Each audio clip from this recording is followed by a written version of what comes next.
Monday Night Rugby on Off the Ball. With Vodafone, official sponsors of the Irish rugby team. Team of us. Everyone in. Now, always good to check in with our next guest, who I presume is down Galway way. Andy Friend, Connacht coach, how you doing? I'm really well, thanks, mate. How are you? Yeah, very well, very well. I'm told you're just off the training ground. Yeah, we've had a long day today. We're week 2 for us in groups of 14. So the last group got off about half an hour ago. Never, I suspect, have a bunch of people enjoyed stepping on the grass and the simple things in life so much.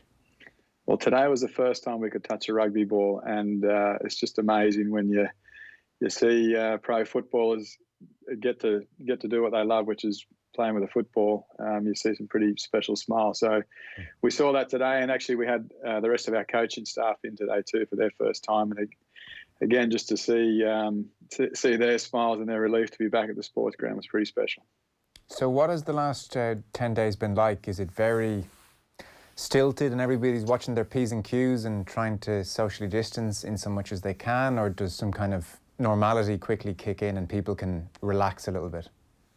Well, it's different. And, I think the RFU and certainly Connacht have been really particular about making sure we do everything properly and we follow the right guidelines and the regulations that are out there. So week 1 was groups of 7, and we could get through 3 groups in a day. So if you're in group 1, 2 or 3, you're trained on Monday, Wednesday and Friday. If you're in group 4, 5 or 6, you're trained on Tuesday, Thursday and Saturday. And that had to be spread out through the course of the day.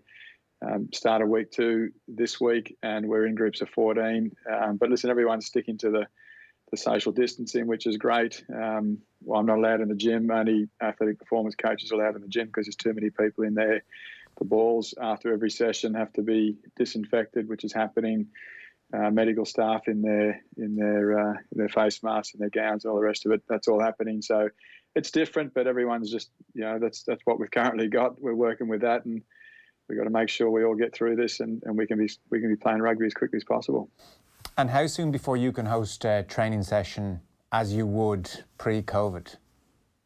We got another couple of weeks like this, so this week and next week, and then we move to groups of 30 if we want, but we've got a squad of 41 at the minute.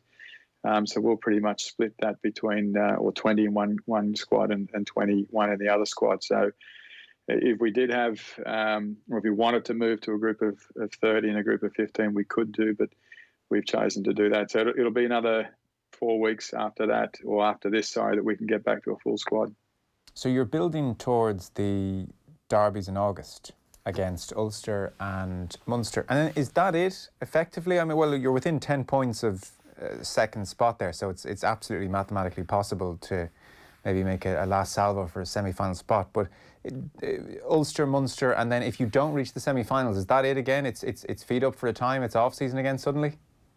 Yeah, it is, unfortunately, and that's where I think that the timing of COVID was a real tricky one for us. We had Scarlets the next week, so the week we went into lockdown was the Friday preceding the Scarlets game, and that was one that we were really targeting. That was the first game of our season where we went over there and we unfortunately lost to them. So we were pretty keen to welcome them back, and them only 2 points ahead of us. We were hoping that we could secure a victory there, and it would have put us in a much better spot. But as it stands now, we have to win both those games. We have to have a few other things happen. So we'll wait and see. But if we're not fortunate enough to get through to the semis, then it's kick back for a week, I would suggest, and then we ramp up to hopefully that new season kicking off in early October. Okay, it's a big old pre-season for 2 games potentially, isn't it?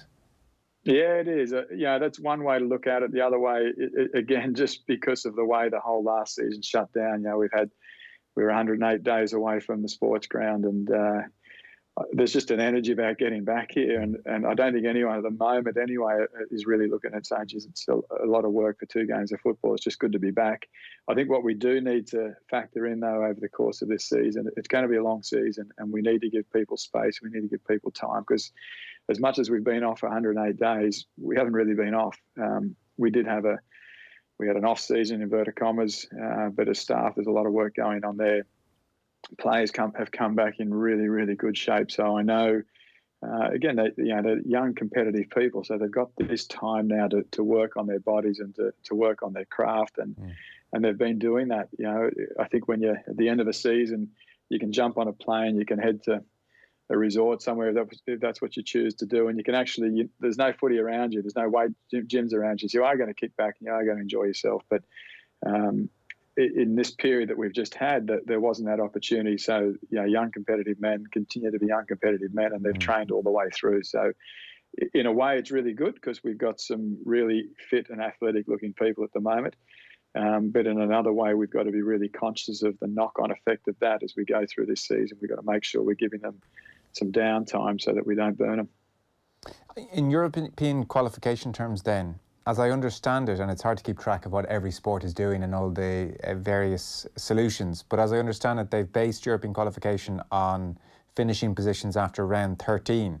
So that would leave Leinster, Ulster, Glasgow going through, and in Conference B, Edinburgh, Munster, Scarlets. And if there is an extra spot, will be Dragons. So does that mean European competition next year, or Champions Cup competition rather next year, is beyond you at this stage? No, it doesn't. From what we've been told, and we're hoping that it moves to a 24-team competition next year. And if it does, then that would mean that we're in that. If it doesn't, if it goes to a 20-team competition, it would be between ourselves and Dragons. And if it goes to an 18-team competition, then we'd be out of it. So I think that what we do know now is that where your standings after round 13 is what will either grant you qualification or not. So we're quite happy with that. If we weren't good enough and they moved to an 18-team comp, so be it. If it moves to a 24-team comp, we would be in it, and we'd obviously be pretty pleased with that. Andy, what has this whole pandemic done to Connacht financially? Well, I think everyone financially has probably struggled with it. The actual financials, I'll leave that to our CEO, Willie Horan, to talk about. But no doubt about it, it's definitely put a stretch on things. When you look at the main way that Connacht make their money, one of the main ways anyway is to have people through the gate, and we can't do that at the moment. So, but I feel that Connacht, I know the way the business is run here, it's run very, very well, and I believe, like everyone will be stretched, but I've no doubt that Connacht will come through. What's been really positive has been our season ticket holders. So they were given an option to get a refund on their season tickets. From what I'm hearing, the majority have chosen not to do that, which is just brilliant. The support we get down here from the Connacht people is fantastic and really welcome. It just shows, that they're right behind the club, and that means a hell of a lot to us. I'm sure it does. As for the players, there's the pay cut talks are ongoing, and there's everything from a 20% pay cut looming to, I'm sure from their perspective, something far less punitive.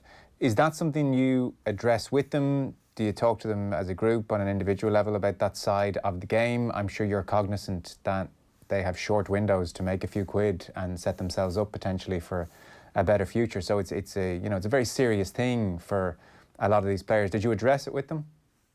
No, I didn't, and I'm not going to. It's not my area, to be honest with you. There's a lot of other people who've got an opinion on that, and hopefully there's a resolution can be found pretty soon. Yeah. So hopefully there's a return to action, and then things go well, and maybe there's a semi-final or not. Either way, next season starts in October. How have you spent lockdown? How has it been for you? Did you stay in Galway the whole time, or venture? I mean, it wasn't really a travelling kind of period. I don't suspect you thought about going home. No, I didn't. Well, it's funny. I think there's a fleeting moment where, through this time of uncertainty, you want to be close to the people you love, and we've got two boys back at home, and family back at home, and friends back at home. But my wife and I, we probably maybe about a 2-minute conversation. It's like, well, actually, this is our home at this point in time, and I think the right thing to do was to stay here for us. So we spent a lot of time in our 2-kilometre radius, and then was able to venture out to our 5-kilometre radius. And now that we're allowed to move anywhere in Galway, we've been for a couple of drives, which has been good. But it's been what it's been. It's I think one of the things that's really impressed me is the way that the government has been pretty clear with what the restrictions are and what the guidelines are, and from everything that I saw, and certainly the way we were living, we were sticking to that. At the same time, it was a great opportunity for me. I don't spend a lot of time with my wife, unfortunately.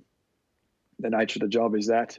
So we've had a lot of time together, which has been good. It's been a lot of time to self-reflect and to learn and to grow and to have a look at, spend time thinking about the way you do things and hopefully be better at it. So I bought a virtual wind trainer about 2 months before lockdown, just by chance. So managed to get on the bike and do a fair bit of that. So and my spaghetti bolognese and my scones have come on pretty well. So listen, it's been what it's been. I won't lie, it's been different. I always try and find the positive, so I found a lot of positive out of that. But I'd love us to get back to what we had as our norm, and it's probably made you identify the things that you used to take for granted. That's for sure. Yeah.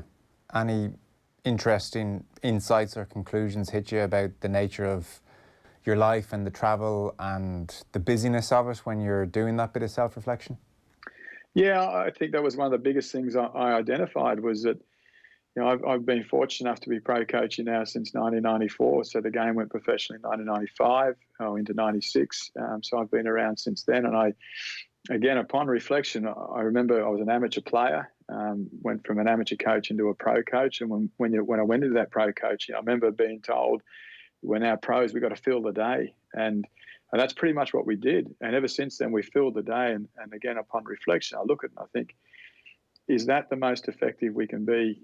Are we as impactful as we need to be, or are we just busy and are we just filling a day? And I think, I'm definitely guilty. I've been guilty of doing that. So it's given me the chance to stop and reflect upon that and have a look at the way our week runs. So we're going to have a very different looking week next year as a squad and as a team. We've got a very open-minded leadership group who's accepted that, as well as our coaching staff and our management. So I'm actually really excited by the new year because we've got some new things to try, which I think is going to add real value to us. That's fascinating. So any example that you're happy to share? I know this stuff gets guarded a little bit, but the implication is there'll be almost less time spent working or on site. Well, there actually won't be. I think one of the things, it'll be more effective time. So, for a real simple thing, mate, we normally train a Monday, Tuesday. We have our Wednesday off. We train Thursday, Friday, and we move into the game. We're going to move to a Monday, Tuesday, Wednesday training week. Thursday will be our day off into a Friday into the normal week. There's lots of different reasons for that, but we reflected and we discussed and talked about that as a coaching group, and we had a little working group working on that. We felt that was the right way to do it. The way our meetings are structured throughout the course of the day, we're going to change that up.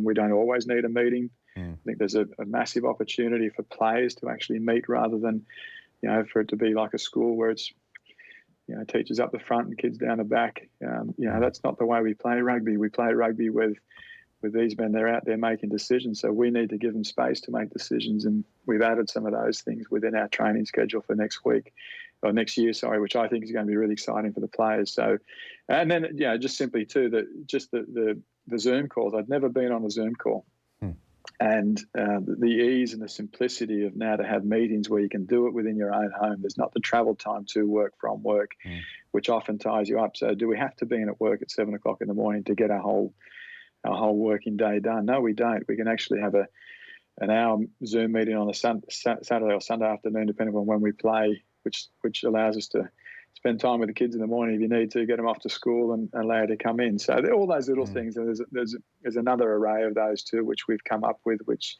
again, as I said, I'm pretty excited to see how they work, but I think they'll add value to the program. I suspect everybody is having those thoughts at the moment. I mean, what an interesting period, and it's far from the most significant aspect of it, obviously, given what's gone on, and people's lives ultimately have been lost, but that the whole world has been forced to almost sit with themselves and do a bit of reflection, even if they didn't want to. There's only so much Netflix you can watch. You've just at a certain point had to sit with your thoughts.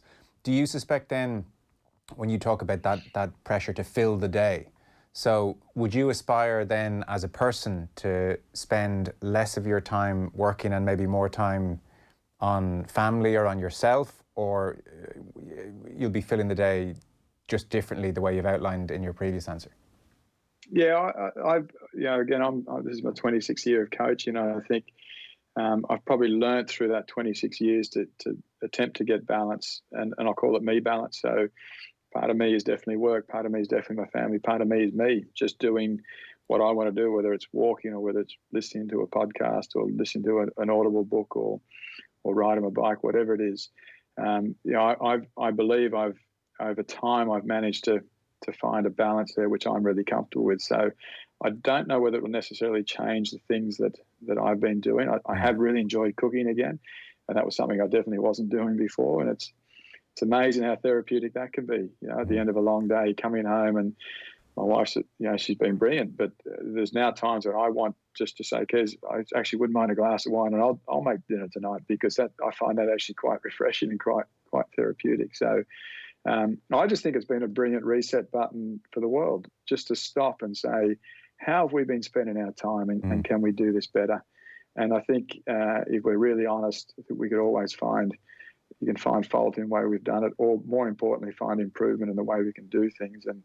And I just hope that what we don't do is go back to our old norm, because as we've seen, it probably wasn't as effective as we thought it was. No, it's true. I think we're all running around like busy fools half the time just to make ourselves feel a bit more important than we probably actually are. So yeah, it's going to be interesting over the coming weeks and months. So if in come August 22nd time, if you go home and start bashing the beef on the counter, I can assume the result didn't go your way. That's a different type of therapy there.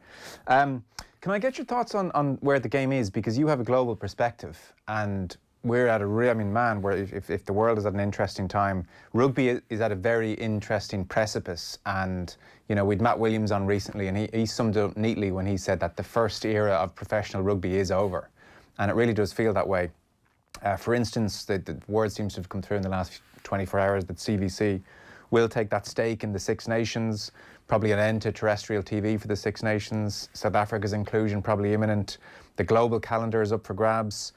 World Rugby, and it depends who you're listening to some extent or other, is beholden to English and French clubs. They'll say they're not. Australian rugby is in the red. There's probably half a dozen other things I could list out. What do you see as the priority for the game over the next 18 months, or even the step that you would like to see in terms of the quote-unquote the global calendar over the next year or two?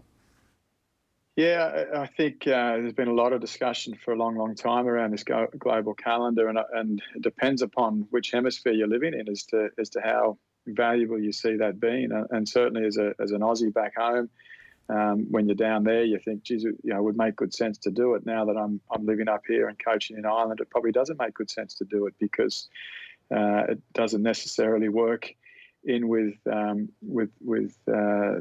Six Nation plans that we have here, and what the French and the English and the Pro 14 clubs want to do. I think the most important thing with all of this is looking into player welfare. And I know we use that word a lot, but some of the models that I've seen there around what they're looking for with a global calendar, there's ongoing games like week after week after week after week. We just came off the back of a 13-week block in Pro 14. World Cup year this year, as we know, and the reason it went to 13 was because of the World Cup year that we had. But that in itself, that was attritional. Like, that's full on. And to then go to a 13-week in the global calendar is minimal. We're looking at 16 plus. You're looking at massive long chunks of rugby. And I don't know how sustainable that is unless you want to have squads of 50 plus, and that then becomes financially very, very difficult. So there's a lot of ramifications around it. I think it's healthy that we're having the discussions around that. There are definitely smarter brains than I that will work out what it is or which way we're going to go with it. But I think the quicker we can come to resolution there and just get on with playing rugby, the better it's going to be. And you mentioned there the Australian perspective, and they're obviously in dire straits. What would suit an Australian, if you part the Northern Hemisphere viewpoint for a second? What would make sense for Australian rugby out of interest? Well, I think from an Aussie point of view, not playing games in the middle part of the year would be ideal for them. That summer rugby would be good. And again, they're domestic calendar too. That's not healthy at the moment too. So how that fits in with Super Rugby. And again, Super Rugby, we know when it went professional, that took over a large chunk of the game there. But just the balance between Super, between international rugby, between club rugby, it's not right back at home. What also is not right back at home, unfortunately, is the way that the grassroots have been let slip. So sadly, I feel like Australian rugby's got to go back to stage one, which I know they're doing at the moment, and get the clubs back being strong. That's what tends to make successful programs, and I think over time, hopefully, they'll get back there. Super Rugby Australia was back this weekend, just gone, and the 50-22 rule was in effect being trialled, and the 22-50 rule was being trialled as well. We'll all see how they go, I guess, over the next while. Are you in favour of that in principle as a means of keeping manners on defences? Yeah, you're seeing the game at the moment. There's not a lot of space on the rugby field, and especially if you can only have one person in the backfield guarding that the back line there. You're basically putting 14 men up against. You're always going to have a ball carrier plus 2 or 3 at the breakdown. So you've pretty much got and a 9 sitting in there too. So you've got 11 blokes against 14 blokes, and it doesn't make it even contest there, especially when offside lines aren't necessarily ruled as stringently as they need to be. So I understand why they brought that in, and I think anything where you can try and take a defender out of that front line is going to give you some space. You've got to be smart enough to still put the ball in the right area and find it. So I'm intrigued by that as one of the rules or one of the new law variations that's come in. I like the fact that the new breakdown laws, I won't call them new laws, actually, I'll just say we're refereeing the breakdown the way it should be. If you're a tackler and you tackle a player, release him straight away, give him the opportunity to play the football. We haven't done that necessarily up here in the Northern Hemisphere or around the world. So just seeing that at the moment, I think that's allowing the game to open up a little bit more. But certainly the kicking game and the ability for teams to identify where space is and then execute correctly, that's the way you're going to be winning games from here on in. And the last one, have you been watching much of the New Zealand competition over the last couple of weeks? I certainly have. That's another level. It was amazing. Probably a bit tough. It was a tough this weekend because we're all now watching the Australian rugby, and I thought there was a couple of good games of rugby in there, but when you compare it to the New Zealand standard that we've seen over the last couple of weeks, it wasn't, in my opinion, it wasn't anywhere near that. However, it was still the first weekend for Australian rugby, and we quickly forget what the first weekend of New Zealand rugby was like. There was a lot of error in that as well. So this is their 4th week of playing. So the standard was definitely better. There's a quality, an incredible quality of play that's coming out of New Zealand at the moment. But I just love the fact that we're playing rugby again and we're starting to watch that live on television. It's been good. I was watching Crusaders Highlanders and I had a busy day, and I was not planning to watch the full 80 minutes. Naturally, 2 hours later, I'm still sitting there watching it, and Crusaders won, if people didn't catch it, 40 points to 20, and it was a much better game than that scoreline suggests.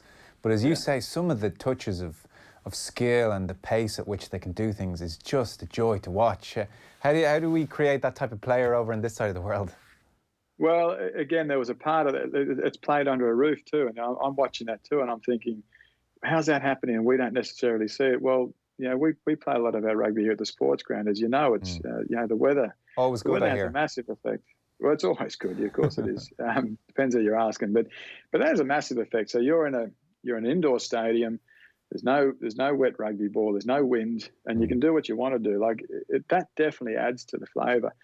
And I take my hat off to our players here at Connacht and anyone that comes to the sports ground and just plays generally in the Northern Hemisphere. You've got not only the opposition to deal with, you've now got this other factor which will change every week for you, which is the weather. And back home in Australia and New Zealand, quite often anyway, certainly in Australia where I grew up playing my rugby in Canberra and the Eastern Seaboard there.